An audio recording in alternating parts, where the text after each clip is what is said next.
आपले विचार ज्याला प्रत्यक्ष कृतीमध्ये दिसतात आणि ती कृती ज्याला समाजाच्या उपयोगी येते त्यावेळेलाच त्याचं महत्व वाढत असतं आणि हे महान माणसाच्या व्यक्तिमत्वाचं एक मोठं लक्षण असतं.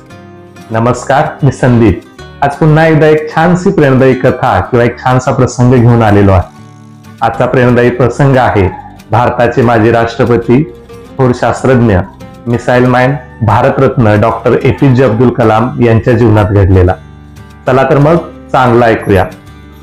कथेला सुरुवात करण्यापूर्वी आपण जर माझ्या निषेधित कॉर्नर या युट्यूब चॅनलवरती प्रथम आला असाल तर माझ्या चॅनलला सबस्क्राईब आणि बेल आयकॉनला प्रेस करायला विसरू नका. खरं तर ही कथा नसून अब्दुल कलाम यांच्या जीवनातील एक प्रसंग आहे. हा प्रसंग आहे ओडिसा राज्यातील चंदीपूर या क्षेपणास्त्र केंद्रावरचा.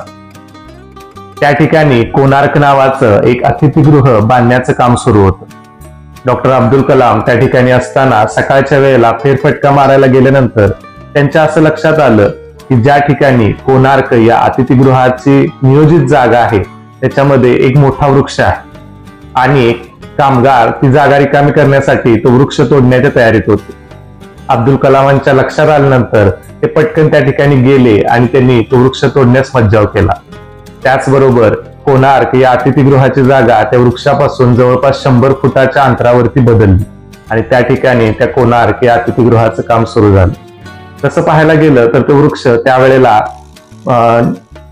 निष्पर्ण होता किंवा वटलेला होता. पण काही दिवसातच वर्षा ऋतूचं आगमन झालं, पाऊस आला आणि त्यानंतर त्या झाडाला नवीन पालवी फुटली. त्या झाडाला फुटलेली पालवी पाहून डॉक्टर अब्दुल कलाम यांना कवितेच्या काही ओळी सुचल्या आणि ते म्हणतात, त्या झाडाखालून जातो तेव्हा बरसत असतात फुले, त्या झाडाखालून जातो जेव्हा बरसत असतात फुले, आभाराची जणू माथ्यावरती फांदी अलगद झुले, आभाराची जणू माथ्यावरती फांदी अलगद झुले. त्या सुंदर ओळीतून डॉक्टर अब्दुल कलाम यांचं निसर्गाविषयीचं प्रेम आपल्याला दिसतं. एवढ्यावरतीच ही गोष्ट थांबत नाही तर डॉक्टर अब्दुल कलाम यांच्या लक्षात आलं की चंदीपूरच्या क्षेपणास्त्राचा जो परिसर आहे किंवा क्षेपणास्त्र केंद्राचा जो परिसर आहे तो अतिशय विरान किंवा ओसाड आहे. तर त्याविषयी आपल्याला काहीतरी करता येईल. त्यावेळेला तिथले प्रमुख होते डॉक्टर SK सलवान. यांच्या मदतीनं डॉक्टर अब्दुल कलाम यांनी त्या ठिकाणी वृक्ष निर्मिती किंवा वृक्षाची लागवड करायचं नियोजन केलं. त्या ठिकाणी ओडिसा सरकारच्या मदतीनं कालव्यातून पाणी आणलं आणि 2 कृत्रिम तळी बांधली आणि त्या ठिकाणी झाडांची मोठ्या प्रमाणावरती लागवड केली. वृक्ष मोठे वाढले आणि त्या ठिकाणी एक पक्षी अभयारण्य करावं अशी डॉक्टर अब्दुल कलाम यांची इच्छा होती. अल्पावधीतच ती झाडं मोठी झाली. त्या ठिकाणचा परिसर हा निसर्गरम्य झाला आणि त्या ठिकाणी अनेक प्रकारचे पक्षी येऊ लागले. विशेषतः सायबेरियावरून स्थलांतरित होणारे क्रोंच नावाचे पक्षी त्या ठिकाणी आले आणि प्रत्यक्ष ज्यावेळेला अब्दुल कलाम यांनी ते पाहिलं त्याला त्यांना प्रचंड आनंद झाला आणि त्यांनी आपल्या डायरीमध्ये नोंद केली की ज्यावेळेला मी ह्या पक्ष्यांना या ठिकाणी आलेलं पाहतो त्यावेळेला मला निश्चितच वाटतं की त्यांच्याही मनामध्ये माझ्याविषयीची ही कृतज्ञता दिसून येत असेल आणि ते माझ्यासाठी नक्कीच चांगल्या प्रकारच्या भावना व्यक्त करत असतील.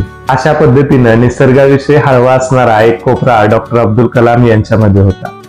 हा एक छोटासा प्रसंग किंवा त्यांच्या जीवनातील घटना हे दाखवते की महान व्यक्ती फक्त त्यांच्या त्याच कार्यामध्ये महान असतात असं नाहीये. डॉक्टर अब्दुल कलामांचं क्षेपणास्त्रामधलं कार्य हे जगाच्या दृष्टीनं एक दिशादर्शक आहे. पण त्याचबरोबर एक व्यक्ती म्हणून निसर्गाविषयीचं त्यांचं प्रेम आणि निसर्गाविषयीची आपुलकी दाखवणारे हे प्रसंग आपल्याला सांगतात की ज्या निसर्गातून आपण आलेलो आहे त्या निसर्गाविषयी देणं हेही आपलं एक महत्वाचं कर्तव्य आहे. डॉक्टर अब्दुल कलाम यांच्या जीवनातील हा प्रसंग कसा वाटला हे मला कमेंट करून नक्की सांगा. त्याचबरोबर आणखी अशाच पद्धतीचे प्रसंग किंवा कथा ऐकण्यासाठी माझ्या निषेधित कॉर्नर या युट्यूब चॅनलला सबस्क्राईब आणि बेल आयकॉनला प्रेस करायला विसरू नका. आपण जर हा व्हिडिओ फेसबुकवरती पाहत असाल तर माझ्या पेजलाही फॉलो करायला विसरू नका. धन्यवाद.